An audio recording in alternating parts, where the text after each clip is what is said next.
오늘 함께 살펴볼 창세기 19장 말씀에는 소돔과 고모라의 멸망, 그 사건이 기록이 되어 있습니다.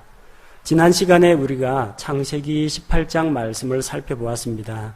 창세기 18장에서 소돔과 고모라를 멸하시려고 하나님께서 계획하시고 그 사실을 아브라함에게 알려주셨습니다. 그래서 아브라함이 그 도시를 위해서 기도합니다. 그 도시 가운데 롯이 살고 있기 때문에 기도를 합니다. 모두 6차례나 하나님께 간청합니다. 주님, 의인 50명이 있으면 의인 50명 때문에 그 도시를 용서해 주시지 않으시겠습니까? 혹시 5명이 모자라서 45명이면 어떻게 하시겠습니까? 40명이면, 30명이면, 20명이면, 10명이면 어떻게 하시겠습니까? 하나님께서 의인 10명만 있어도 그 의인들로 인해서 내가 그 도시 전체를 다 용서하고 심판을 참으시겠다고 말씀하셨습니다. 자, 그런데 소돔 고모라는 의인 10명이 채 되지가 않았습니다. 그래서 결국 하나님의 심판을 받아서 멸망할 수밖에 없습니다. 항상 하나님의 심판은 구원과 동반이 됩니다. 하나님께서 홍수로 세상을 심판하실 때 한편으로는 심판하시고 한편으로는 자기를 믿는 의로운 자들을 노아의 방주를 통해서 건져주셨습니다. 소돔 고모라에 대한 심판도 마찬가지입니다. 불과 유황으로 그 도시를 멸하시면서도 그 가운데에서 하나님을 찾는 의인 롯과 그의 가족을 구출하셨습니다. 하나님께서 마지막 때에 이 세상을 심판하실 때도 마찬가지입니다. 이 세상에 하나님을 거역하고 믿지 않는 자들에게 하나님께서 진노의 심판을 내리시는데, 그때에도 하나님을 믿는 예수 그리스도를 믿고 구원받은 그리스도인들, 신약교회는 환란이 오기 전에 먼저 예수님께서 공중으로 데리고 올라가십니다. 그걸 우리가 휴거라고 하는데, 항상 하나님의 심판이 있을 때는 하나님의 구원도 같이 일어난다는 것을 볼 수가 있습니다. 소돔은 죄로 인해서 멸망했습니다. 소돔의 사악함은 온 땅이 하나님 앞에 부르짖을 정도로 그들은 극도로 사악한 자들이었습니다. 그래서 하나님께서 자기의 천사들을 보내가지고 그 도시로 보내가지고 그 도시의 실상을 알아보게 하시고 또 그 도시 가운데에서 하나님을 믿는 의로운 롯을 구출하셨습니다. 자, 1절에 보니까 두 천사가 소돔성을 방문합니다. 사람들에게 보일 때는 천사는 무슨 머리에 이 테두리를 이고 있거나 등에 펄럭이는 날개를 달고 있거나 뭐 얼굴에서 광채가 나거나 이런 모습이 아니고 젊은 청년의 모습으로 항상 나타납니다. 그래서 그냥 일반적인 남자들의 모습으로 나타납니다. 아무도 알아보지를 못하죠. 두 천사가 소돔을 방문했는데, 자, 하나님 앞에 하나님께서 데리고 왔던 그 두 천사들, 그 하나님 자신과 함께 모두 3명이었죠. 그 세 남자들 가운데 한 분은 주 하나님이셨고, 자, 2명의 천사는 먼저 소돔으로 갔습니다. 하나님께서는 아브라함과 같이 이야기하시다가 올라가셨고, 이제 바로 그 먼저 보냈던 2명의 천사가 소돔성에 도착했는데, 롯이 소돔의 문에 앉았다가 그들을 자기 집으로 맞아들입니다. 유대인들이 나그네에게 아주 친절을 잘 베풉니다. 그리고 이것이 손님을 대접하는 그 당시의 사회적인 예절이었습니다. 물론 죄로 물든 소돔성에서는 그 남자를 자기 집으로 모셔다가 재워주는 사람이 없습니다. 그런데 롯이 그들에게 호의를 베풀어서 자기 집으로 맞이해드립니다. 2절에 롯이 두 남자들에게 내 주들이여 이렇게 부르죠. 이 주는 주 여호와 하나님이 아닙니다. 그냥 다른 사람을 높여서 주여 이렇게 부르는 겁니다. 영어 알파벳 보시면요, 알파벳 대문자로 LORD도 아니고요, 첫 글자 대문자도 아닙니다. 전부 다 소문자입니다. 보통 집에서 종이 자기 주인에게 주인님 하고 부를 때 그 주를 이야기합니다. 그리고 다른 사람을 만났을 때 상대방을 높여주기 위해서 주여 하고 이렇게 불러주는 것이지, 이게 구세주 또 주 하나님 이거하고는 관계가 없습니다.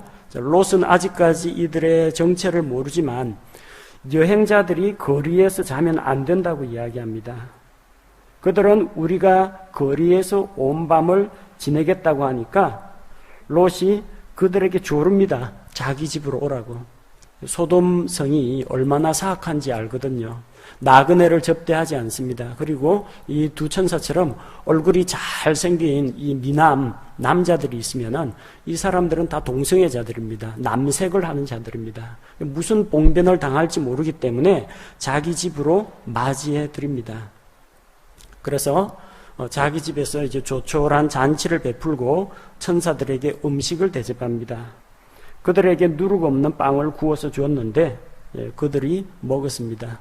우리 주의 만찬 때 사용하던 얇고 납작하고 딱딱한 빵이 있죠. 그걸 주었더니 그들이 먹었습니다. 천사가 사람의 모습으로 나타났을 때에는 인간 남자와 똑같은 몸과 신체 구조를 가지고 있습니다. 빵을 씹어 먹으면 빵 부스러기가 바닥에 툭툭 떨어지거나 그러지 않습니다.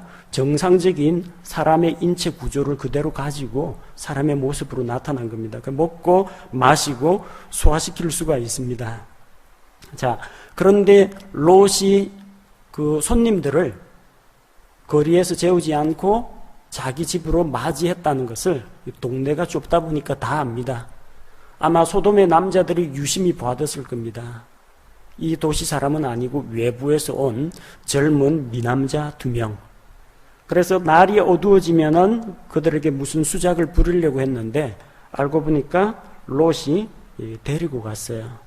그래서 그 도시에 있는 남자들이 늙은이든지 젊은이든지 젊고 혈기왕성하고 성욕이 왕성한 이런 젊은 남자뿐만 아니라 늙은이까지 왔다는 거예요. 젊은이나 늙은이나 할 것 없이 전부 다 이 남색에 빠져 있다는 겁니다. 그래서 그 집을 삥 둘러싸고 포위를 했습니다. 그리고 롯을 불렀습니다. 이 밤에 내게 찾아온 그 남자들이 어디 있느냐? 그들을 우리에게 데려오라고 합니다. 우리가 그들을 알리라. 이 안다라는 이 단어는 완곡한 표현으로 사용되어 있는데 남편이 자기 아내를 알다, 아내의 모든 것을 알다, 그런 의미에서의 알다, 곧 아주 깊은 관계를 이야기합니다. 그래서 그들과 성적인 접촉과 관계를 맺고자 합니다. 자, 그런데 롯은 문으로 나가서 자기 뒤로 문을 걸어 닫았습니다. 그 사람들이 자기 집으로 들어오지 못하도록 가로막았습니다. 자, 그러면서 자기 손님들을 보호하려고 하죠.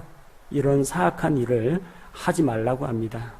대신에 아직까지 남자를 알지 않은 자기의 2 딸이 있는데 그들을 너희에게 줄 테니까 너희 눈에 좋은 대로 내 딸들에게는 무슨 짓이든 해도 괜찮은데 내 집에 들어온 손님은 함부로 다루지 말아달라고 부탁을 합니다. 이게 손님을 접대하는 그 주인의 자세입니다. 자기에게 있는 것을 다 희생해서라도 손님을 보호해주고 어떤 해를 입지 않도록 보살펴주는 그 주인의 친절과 의무를 다 행하고자 합니다. 자, 그런데 그 이야기가 먹혀 들어갑니까? 소돔 사람들이 순순히 물러나지를 않습니다. 그들은 오히려 롯을 잡아내고 강제로 문을 부수고 들어오려고 합니다.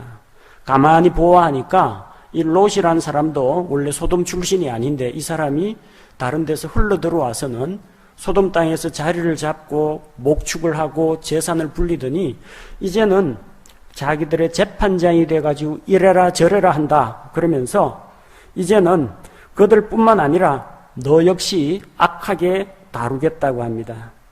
그래서 롯을 밀고 롯의 뒤에 있는 문을 부수려고 하는데 집 안에 있던 남자들, 두 천사들이죠. 자기들의 손을 내밀어서 롯을 집 안으로 끌어들이고 문을 닫았습니다. 그리고 그들의 눈을 어둡게 만들어서 그들이 출입구가 어디인지 찾을 수 없도록 만들었습니다. 자, 이 소돔에 있는 이런 남자들은 남자뿐만 아니라 여자도 마찬가지겠지만 남색이라는 하나님 보시기에 가증한 일을 저질렀습니다. 이 동성애의 남색이라는 것은 단순히 어떤 성적인 범죄일 뿐만 아니라 하나님의 창조 질서를 어긋나게 만드는 겁니다. 하나님께서 암수한상으로 남자와 여자를 통해서 다산하고 번성하도록 하셨고 또 그게 하나님께서 세우신 결혼제도의 모습입니다. 결코 남자와 남자가 가정을 이루거나 여자가 결혼을 하거나 또 그들이 남자가 남자에게 음욕을 품는 이런 것은 가증하고 수치스러운 무서운 범죄라는 것을 보여줍니다. 유다서 1장 6절 7절에는 바로 이 소돔 고모라의 범죄에 대해서 기록하고 있습니다.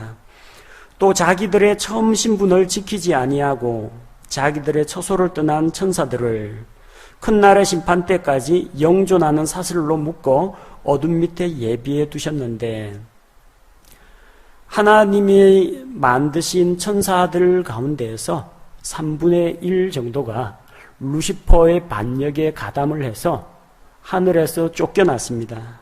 그래서 그들은 이 공중 권세 잡은 자 마귀를 따라서 공중에 머물러 있었는데 그들이 거기에 머물러 있지 않았다는 겁니다. 자기들의 처소를 떠나서 땅으로 내려왔습니다. 창세기 6장에서 하나님의 아들들이라고 불리는 그 천사들이 인간 여자와 결합해서 거인 족속들을 낳습니다.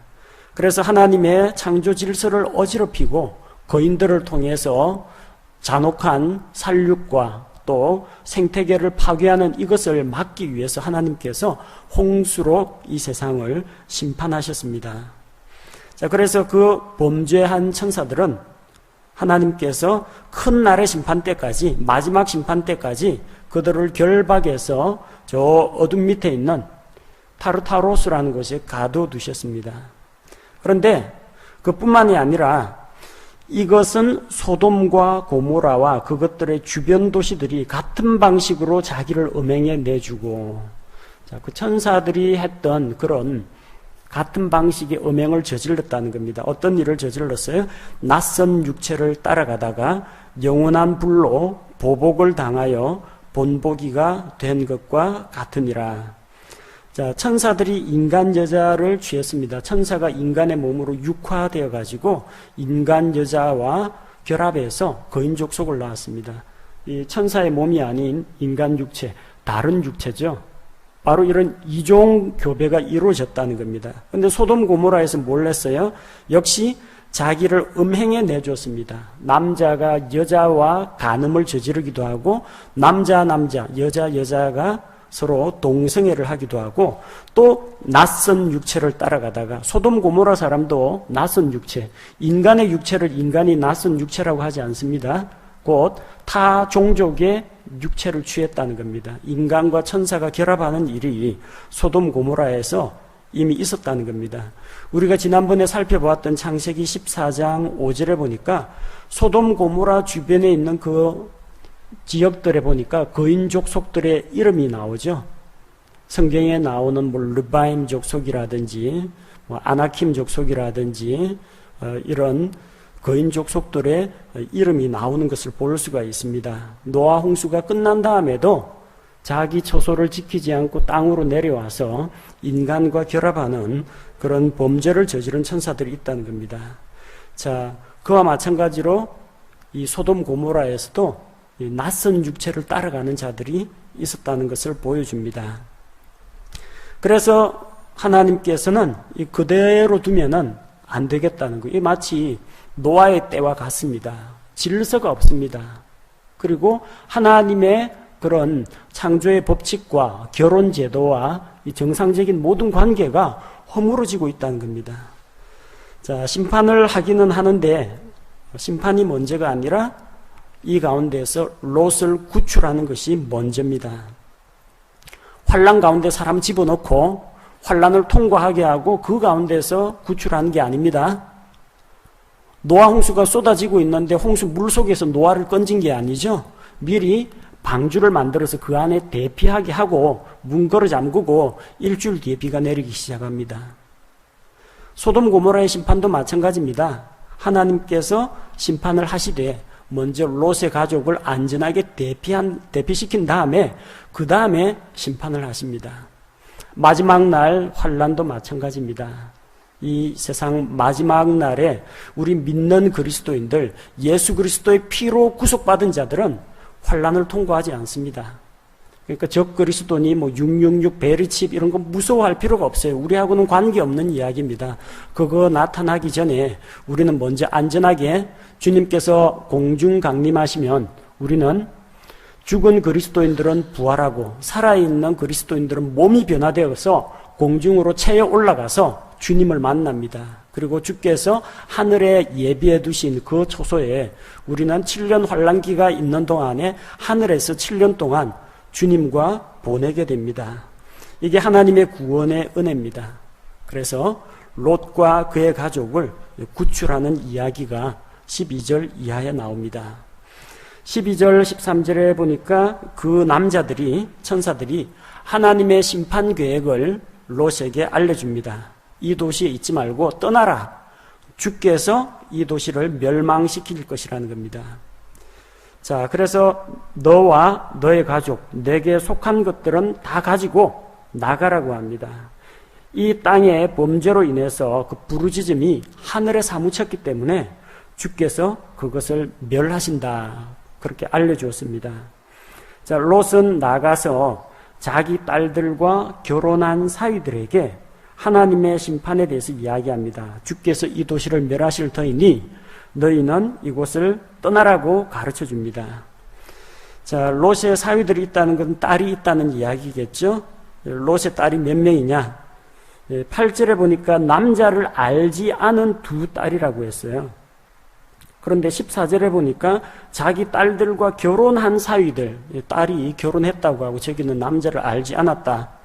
이해하기가 힘들죠. 그래서 이걸 잘못 이해하는 사람은 롯에게 결혼 안 한 딸이 2명이 있었고 그 다음에 사위 결혼한 딸이 2명이 있었고 모두 4명이 있었다. 그렇게 생각하시는 분들이 더러 있습니다. 그런데 16절에 보니까 천사가 누구 건져줬어요? 롯, 그의 아내, 2딸, 딸이 둘이라는 걸 알 수가 있습니다. 성경이 롯의 딸은 2명이라고 이야기합니다. 또 어떤 사람들은 8절에는 롯의 2딸이 남자를 알지 않았다고 하고 14절에는 결혼했다고 하니까 이 성경이 모순이다. 그렇게 생각하는 사람도 있습니다. 이거 역시 잘못된 겁니다. 유대인의 결혼 풍습을 몰라서 그래요. 유대인들에게는 우리처럼 약혼이라는 게 없고요. 정혼이라는 게 있습니다. 정혼이라는 건 어떤 거냐면은 결혼을 하기로 신랑이 자기 아버지와 이 친척들을 찾아가서 이 처가 식구들 만나가지고 협상을 합니다. 이 여자를 제게 아내로 주십시오. 그래서 신부값을 지불합니다. 여러분 시집 올 때 전부 다 혼수해 갖고 오셨죠? 성경에서는 그 반대입니다. 남자가 결혼하려면 고이 키운 그 집 딸 양도 돌보고 아이도 낳아주고 가사 일도 하기 때문에 결혼하려면 돈을 내야 됩니다. 장인어른한테 돈을 갖다 바쳐야 됩니다. 가축을 바치든지 돈을 바치든지 만약 이것도 저것도 안 되면 몸으로 때워야 됩니다. 몸으로 때운 사람 누가 있어요? 야곱.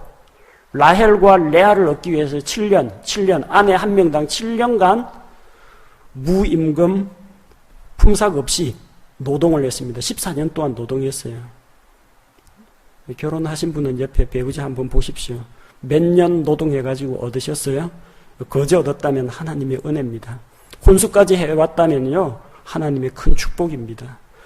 그럼 노동도 못하고 돈도 없고 가축도 없다. 그럼 어떻게 하느냐? 장인이 내는 미션을 수행해야 됩니다.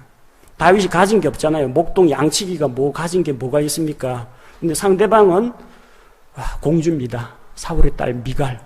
어떻게 하면 결혼할 수 있어요? 높은 집 딸 데려가면요 신부값이 더 비쌉니다. 신부가 얼굴이 이쁘면은 신부값이 더 비쌉니다. 신부가 특별한 재주, 음식을 잘한다, 뭐 아니면 집안일을 잘한다, 이런 것 재주가 있으면 신부값은 더 올라갑니다. 상대는 공주예요.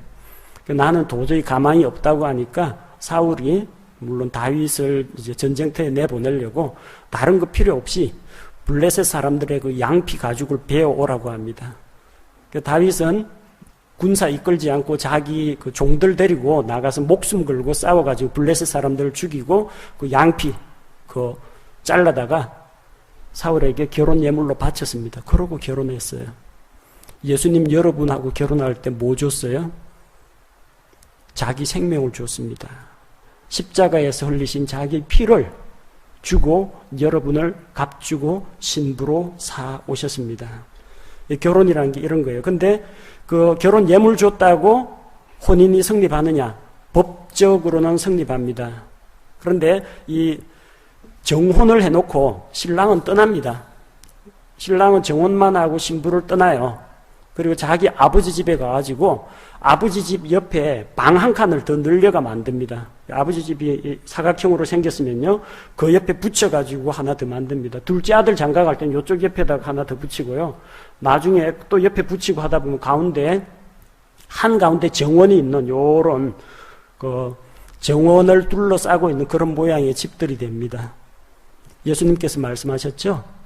내 아버지 집에 거할 곳이 많다. 내가 너희를 위하여 처소를 예비하러 간다. 신랑이신 예수님께서 우리와 정혼 언약을 맺으시고 지금 하늘에서 처소를 예비하고 있습니다.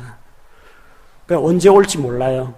신랑이 그렇게 떠나가면요, 뭐 방문할 수도 있는데 집이 다 완성되고 자기 아내 먹여 살릴 준비가 다 되면은 그때는 아무 때나 찾아가면 됩니다. 장인어른 지금 준비 다 됐으니까 딸 주십시오 해가지고 딸을, 자기 아내를 데려갈 수가 있어요.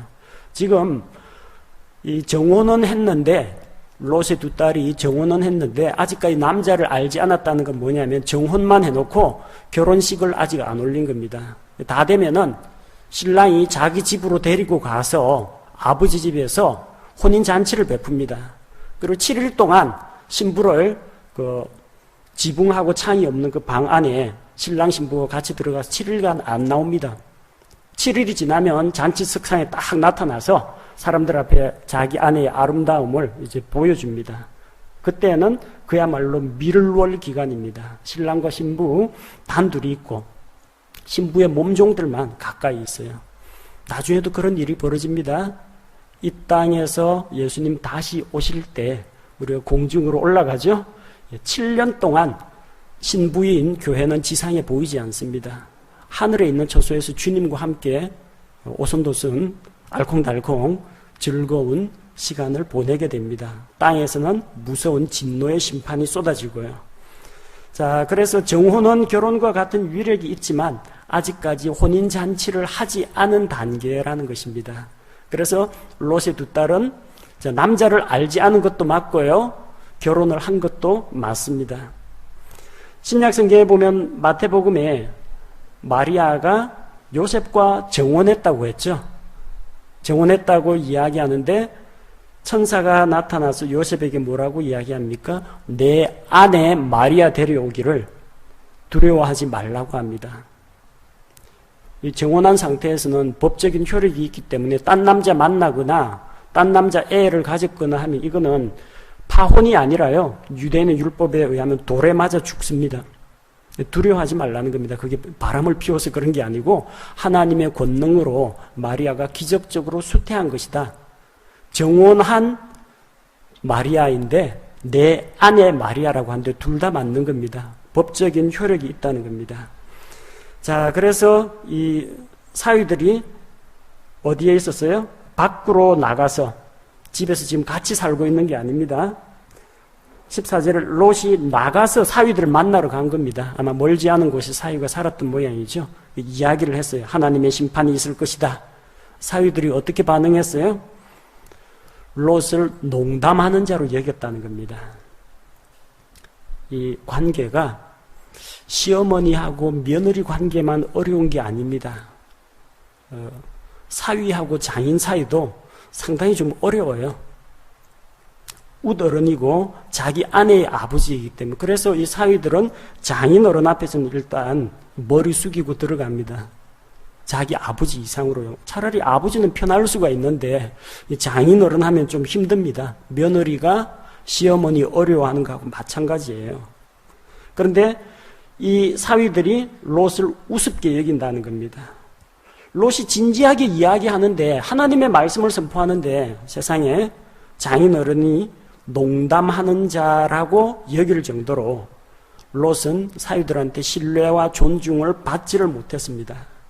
오늘날도 예수 그리스도를 믿지 않으면 지옥 심판을 받습니다. 이 세상 종말이 옵니다. 이런 복음을 이야기하면 이게 진짜 성경의 핵심인데 이거 이야기하면 농담으로 여기는 사람들이 더러 있다는 겁니다. 그런 사람들은 롯의 사위들처럼 심판 가운데 멸망합니다. 만약 그들이 돌이키지 않으면은 심판과 영원한 형벌을 받게 됩니다. 자, 천사들은 롯을 자꾸 재촉합니다. 빨리 떠나야 한다 이야기하는데 롯은 계속 망설입니다. 왜 망설일 것 같아요? 그냥 알거지라면은 뭐 거적대기 하나 뒤집어 쓰고 나가면 그만이기 때문에 아쉬울 게 없습니다. 뭐 나가서 굶어 죽거나 하늘에서 뭐가 불벼락이 떨어져서 죽거나 매한가지이기 때문에 근데 롯은 닦아놓은 기반이 있다는 겁니다. 양과 염소와 소와 이 나귀와 가축과 논밭과 이거 다 소돔 땅에 있어요. 두고 가기가 너무 아까운 거예요. 소돔 고모라에 쌓아둔 그의 기반, 경제 기반, 인간관계, 지역적인 기반이 사라지는 것을 너무 아까워서 망설이는 겁니다. 그래서 천사들이 강제로 롯과 그의 아내와 두 딸의 손을 잡고 도시 밖으로 옮겨 놓았습니다. 자, 그래서 이제 도망가라고 합니다. 바깥으로 도시 밖으로 나가는 것도 싫어하는 사람을 강제로 옮겨줬는데 이제는 산으로 도망치라는 겁니다. 뒤돌아보지 말고 가라고 했습니다. 근데 롯은 소돔을 떠나기를 또 싫어합니다. 소돔에서 멀리 떠나지는 않으려고 하고 근처에 있는 소알이라는 조그만한 도시로 도피하려고 합니다. 창세기 14장 2절에 보면은 그 소알이라는 도시가 소돔하고 아주 가까이에 있는 도시라는 것을 알 수가 있습니다. 그래서 이 천사들은 롯의 간청에 의해서 그 작은 도시 소알은 멸망시키지 않겠다고 하면서 그 도시로 도망가라고 합니다. 마침내 소돔 고모라는 멸망합니다. 23절에서 26절에 보니까 주께서 유황과 불을 소돔과 고모라에 내리사 그 도시를 엎어서 멸하셨습니다. 일부 학자들 가운데서는 아마도 소돔 고모라가 있는 그 사해 호수 옆에서 무슨 화산이 터지거나 지진이 일어나서 멸망했다 그렇게 보는 견해도 있습니다.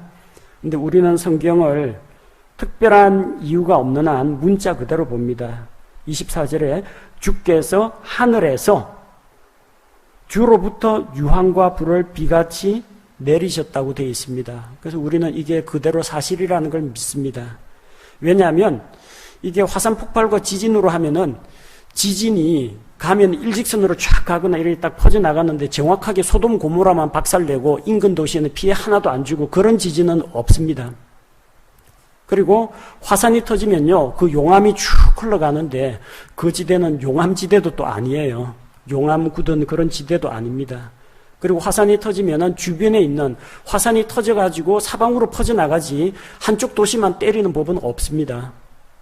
그렇기 때문에 이거는 자연현상이 아니라 하나님께서 그 두 도시를 겨냥해가지고 하늘에서 유황과 불을 빛처럼 쏟으셔서 유황에 불이 붙으면은 잘 타겠죠. 매캐한 연기와 불 이것 때문에 소돔 고모라가 잿더미가 되는 겁니다. 롯의 아내는 가다가 뒤를 돌아보았습니다. 돌아봄으로 말미암아 소금 기둥이 되었다고 합니다. 그래서 목표를 향해서 똑바로 나아가지 않고 주님만을 위해서 나아가지 않고 롯의 아내처럼 세상과 주님 사이에 양다리 걸치고 있는 두 마음 품고 있는 사람은 위험합니다. 누가복음 17장 32절에서 롯의 아내를 기억하라고 합니다. 우리에게 부정적인 본이 되는 인물입니다. 뒤돌아보지 말고 소돔 고모라에 미련 갖지 말고 떠나라 했으면 가야 되는데 아까운 게 너무 많습니다. 뒤에서 두고 온 옷가지니 땅이니 가축 생각하니까 발길이 떨어지지 않습니다. 미련이 남아가지고 뒤로 돌아봤는데 소금 기둥으로 변해버렸습니다. 롯은 두 딸만 데리고 탈출합니다. 소돔 고모라를 멸할 때 주께서는 아브라함을 기억하셨습니다. 아브라함은 아침에 일찍 일어나서 자기가 주 앞에 기도하던 그곳으로 찾아갔습니다.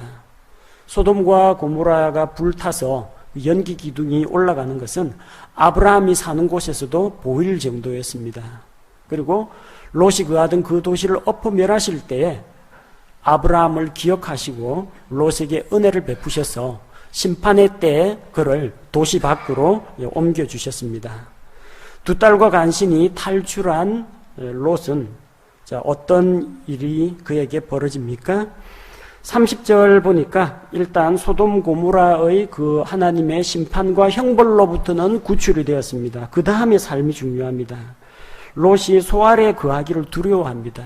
그 도시는 하나님께서 멸하지 않고 남겨두셨습니다. 롯이 거기로 탈출하기를 원했기 때문에. 그래서 사람들 만나기를 두려워합니다. 큰 재앙을 겪은 후에 이런 심리적인 충격 같은 걸 받을 수가 있어요. 9.11 테러라든지 세월호 참사라든지 삼풍백화점 붕괴라든지 이런 큰 사고 만나고 나면요, 외상후유증 장애 같은 게 벌어집니다. 정신적인 공황 상태, 잠을 잘 자지 못하고 사람 만나기를 두려워하고 이런 증상이 일어납니다. 그래서 산으로 들어가서 동굴 속에서 두 딸과 함께 생활합니다. 그런데 31절에서 35절에 보면 차마 좀 입에 담기 민망한 그런 일이 벌어집니다. 롯과 그의 두 딸이 근친 상간을 하는 이야기가 나옵니다. 31절에 두 딸이 볼 때 자기 아버지는 늙어서 이제 새로 장가를 들기가 힘들다는 겁니다. 이 장성한 딸들을 두었으니까 롯이 나이가 제법 됐겠죠. 그리고 딸들은 한번 정혼했다가 남편을 잃은 몸입니다. 이 경우에는 재혼하기가 또 쉽지가 않습니다. 한번 남자와 혼인 계약을 맺었기 때문에 비록 남자를 알지 않은 몸이지만 또 이렇게 소돔 고모라에 간신히 탈출한 이 사람을 받아줄 만한 그런 공동체가 없었다라는 겁니다. 자, 그래서 그들은 아버지의 씨를 보존하자, 아버지의 대가 끊어지는 것을 면하자, 그런 취지에서 어떤 일을 합니까? 아버지와 결혼해가지고 그 대를 잇고자 합니다. 이것은 이집트나 가나안 사람들이 가지고 있는 그런 나쁜 풍습입니다. 이집트 같은 경우는 모계 사회이기 때문에 왕이 정통성을 얻으려면 모계 쪽에, 자기 엄마 쪽에 딸이라든지 그런 손녀라든지 이런 여자아이와 왕이 결혼을 해서 자기의 정통성을 인정받는 그런 경우가 있습니다. 아내가 죽고 그러면은 그 딸하고 결혼합니다. 하나님께서 도덕적으로도 성경의 윤리에 비춰봐도 올바르지 않은 건데 이 딸들이 이거 어디서 배워왔겠어요? 소돔 고모라에서는 일어나는 일들이 그런 일입니다. 이웃집에 누구랑 누가 어떻게 했다더라, 그 집에서 아버지가 어쨌다더라, 엄마가 어쨌다더라, 이거 다 보고 듣고 하는 게 다 그것뿐이에요. 어디에서 사느냐가 참 중요합니다. 소돔 고모라 갔더니 두 딸들이 완전히 타락을 해버렸습니다. 날마다 이런 가증하고 음란한 그런 행실을 보고 듣고 하다 보니까 전혀 거기에 대해서 죄책감이나 부끄러움이 없는 겁니다. 그래서 참 이 근친간에 문제가 일어나기 좋은 조건들입니다. 롯은 홀몸입니다. 아내가 없습니다. 일단 자기 부인이 없어요. 자, 그리고 결혼 정년기에 들어서서 이제 완숙한 여인이 된 두 딸이 있습니다. 그 두 딸과 산속 동굴 속에서 같이 살고 있어요. 사람들이 보는 사람 없습니다. 세 사람만 입 다물면 아무도 모릅니다.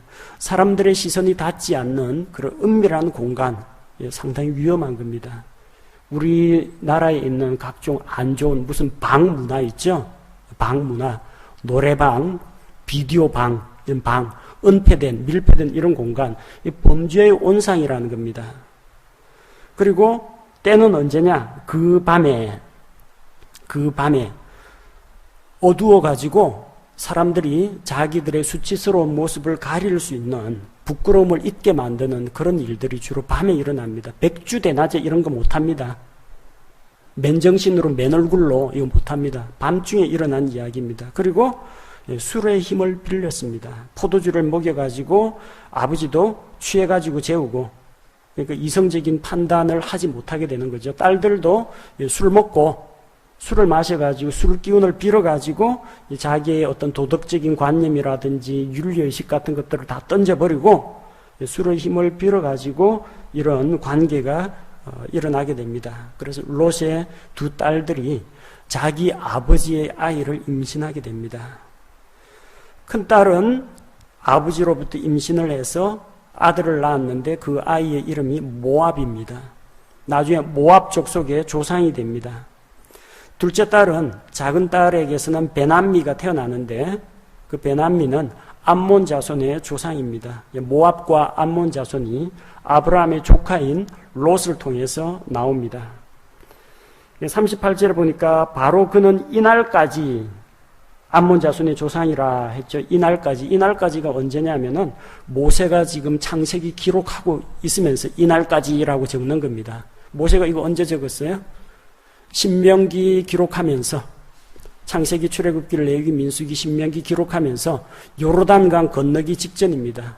그래서 쭉 이집트에서 탈출해서 광야 생활을 해가지고 아모리 족속의 왕, 암몬 족속의 왕 이거 다 물리치고 모압과 암몬 자손하고 한번 이거 전쟁 다 치르고 나서 너희가 경험했던 그 모압과 암몬이 실은 약속의 사람 아브라함의 조카인 롯의 후손이다. 그거 지금 일러주는 겁니다. 똑같이 믿음으로 갈대아 우르를 떠났습니다. 아브라함도 믿음으로 떠났고요. 롯은 아브라함 따라갔습니다.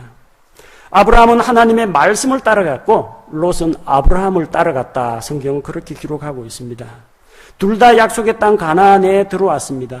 하지만 롯은 말씀을 따라온 게 아니라 아브라함 따라왔습니다. 그런데 자꾸 목축지가 좁고 운물이 부족하고 그러다 보니까 아브라함의 가축 목자, 롯의 가축 목자가 싸우는 바람에 롯이 목축하기 좋은 소돔 고모라로 이사를 간 것이죠. 그래서 아브라함을 따라온 롯은 아브라함을 떠나니까 그만 잡고 있는 줄이 없어지는 거예요. 그래서 그의 삶은 실패로 끝납니다. 실패로 끝난 정도 자기 혼자만 망한 것이 아니라 하나님의 백성 이스라엘을 대적하는 모압 족속과 암몬 자손을 낳는 조상이 된다는 겁니다. 여러분 신앙생활할 때 말씀 따라가야 됩니다. 목회자 따라가면 안 돼요. 목회자하고 관계가 삐걱거리면요 그 사람 줄 놔버립니다. 잡고 있는 줄이 없어요. 목사를 따라갈 게 아니라 하나님을 따르고 하나님의 말씀을 굳건하게 붙들어야 됩니다. 말씀을 붙잡은 아브라함은 상황이 아무리 바뀌어도 자기가 붙잡고 있는 하나님이 변치 않는 한 그의 신앙은 이상이 없다는 겁니다. 창세기 19장을 통해서 우리는 잘못된 우리가 본받지 말아야 할 부정적인 사례를 살펴보았습니다. 하지만 이런 심판과 형벌 가운데에서도 하나님께서는 심판하시는 중에도 긍휼을 베푸시고 의인을 구원하시는 것을 볼 수 있습니다. 베드로후서 2장 8절 말씀을 보면 이는 저 의로운 사람이 그들 가운데 거하며 그들의 불법 행위를 보고 들으면서 날마다 자기의 의로운 혼을 괴롭게 하였기 때문이니라. 롯은 하나님께서 의로운 사람이라고 인정하셨습니다. 행실이 올바라서가 아니라 그가 하나님을 믿었기 때문입니다. 하지만 하나님을 믿는 롯이지만 소돔 고모라에서 날마다 불법 행위를 보고 듣고 하다 보니까 자기의 그 의로운 혼을 상하고 그리고 죄의 영향을 받게 된다는 겁니다. 예수님 믿고 생명 건졌다, 지옥 안 간다, 구원 얻었다, 그걸로 끝나서는 안 된다는 겁니다. 좋은 거 보고, 좋은 거 듣고, 그리스도인의 교제 가운데 있으면서 우리의 의로운 혼이 하나님을 따라서 거룩하고 바른 그리스도인의 삶을 살아갈 수 있도록 해야 합니다. 또 한 가지 생각할 문제는 롯에게서 우리가 피해야 할 잘못을 볼 수가 있죠. 죄의 유혹을 받을 수 있는 그런 환경을 피하는 것이 필요합니다. 소돔 고모라처럼 나쁜 것들을 자꾸 보고 듣고 이러면은 같이 오염돼 버립니다. 산속 동굴처럼 은밀한 곳, 남들 안 보는 곳, 남의 시선이 닿지 않는 곳, 이거 조심해야 됩니다. 밀폐된 공간, 은밀한 공간, 이런 거 조심해야 됩니다. 또 자기의 이성과 분별력을 잃게 만드는 어떤 술이나 마약이나 어떤 약물, 이런 것들을 가까이 하지 않도록 해야 됩니다. 단순히 구원받았다, 거기서 끝나면 안 되고, 구원받고 나서 영적으로 성장하고 세상과 분리되고 하나님께 성별된 그런 삶을 살아가야 합니다. 그리고 이 이후로 더 이상 이 성경에서 롯 이야기는 나오지 않습니다. 신약 성경에서 되짚어 보면서 롯처럼 되지 말라 이런 경고, 잘못된 예에 대한 그런 때는, 그런 잘못된 예를 지적해주는 그런 때는 있습니다만 더 이상 롯의 이야기를 풀어나가지는 않습니다. 하나님에게 기억되지 못하는 인생이라는 겁니다. 이런 것을 우리가 생각하면서 항상 주님의 말씀 굳건하게 붙잡고 우리가 나아가야 하겠습니다. 제가 기도하겠습니다.